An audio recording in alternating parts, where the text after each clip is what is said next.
We all use social media every day, and I bet you're probably using it right now. It's easy to see how far and wide its reach is, and all the different ways you can interact with your friends, family, and well, everyone else. And this applies to businesses as well. We're all bombarded by constant marketing online. Every click, no matter what social media platform you're using, is bound to bring up another ad, another company who's trying to get to your money. Even your favorite celebrities aren't safe. When was the last time Kylie Jenner wasn't trying to sell you something? The recent growth trend of social media influencers has become massive over the past decade, and businesses waste no time in latching on to their popularity.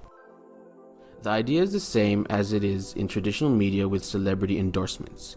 You pick a celebrity who relates to your product and pay them to advertise it for you. The difference on social media is that you and certain algorithms have specifically tailored what you see to be what you want to see the most. This makes advertising a lot more effective than a universal broadcast.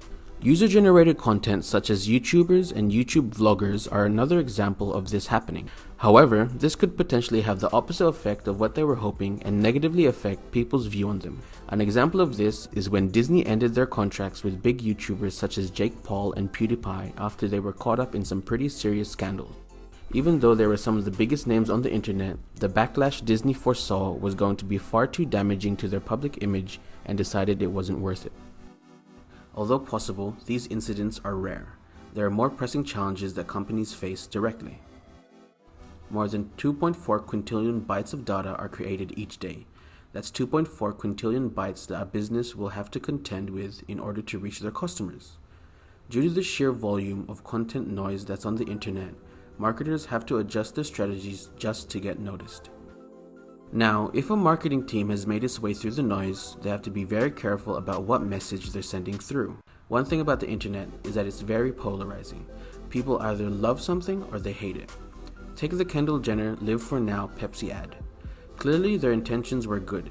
They had peace signs, smiling people, and of course, Kendall Jenner. But it received massive amounts of hate because people thought it was making light of recent racial protests, and in response to the hate, made a public apology and pulled the ad. This just goes to show how damaging sending the wrong message can be, even if it's not the message you intended to send.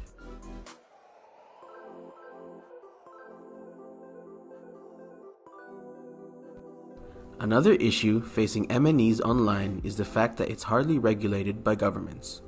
Yes, this issue can be beneficial for them as they essentially live by their own laws, but it also asks the questions. How much responsibilities do they have for their users? Are they supposed to make sure they're in a safe environment, or is it up to the user to protect themselves? How much protection should they give, and what penalties should they give out? Right now, there's no real answers. On the internet and in real life, global MNEs live in a governance gap where it is up to their ethical ideologies to be the judge.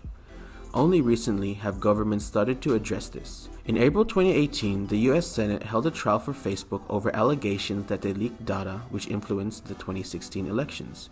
Even in this year, the Australian government set new social media laws in response to the live streaming of the Christchurch massacre.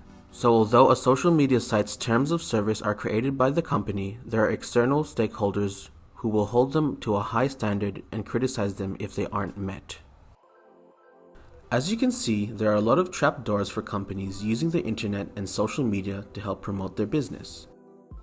One possible solution to finding an effective strategy is to become more transparent, and it seems the online community has less tolerance with being manipulated by marketing ploys, as there are so many substitutes for any product they see.